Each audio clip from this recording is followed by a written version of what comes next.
আজকে সিলেটের শুভ জন্মদিন। বর্তমান অবস্থা থেকে 14 বছর পিছনে গেলে আমরা দেখতে পাই বাংলাদেশ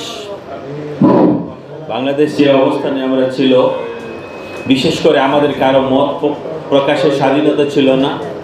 আমরা সাংবাদিকতা বাংলাদেশের সকল মানুষকে একটি গণ্ডির মধ্যে বন্দি করার ইচ্ছা ছিল এবং চেষ্টা ছিল। ফ্যাসিস্টরা আমাদের মুখের ভাষা কেড়ে নিয়েছিল।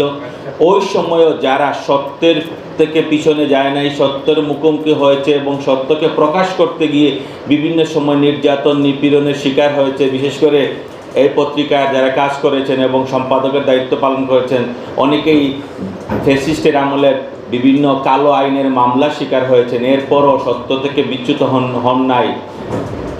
এই অনলাইন পোর্টালের সকল সাংবাদিককে আমার পক্ষ থেকে, জাতীয়তাবাদী দলের পক্ষ থেকে শুভেচ্ছা, অভিনন্দন, মোবারকবাদ জানাচ্ছি এবং আগামী দিনে যাতে আপনারা অতীতের ন্যায় সত্যের পিছনে যেভাবে কাজ করেছেন, আগামী দিনে সমাজের সকল বৈষম্যগুলো তুলে ধরবেন এবং আপনাদের মূল লক্ষ্য থাকবে সমাজের অসঙ্গতিগুলো তুলে নিয়ে এটাকে পূরণ করে নেওয়ার।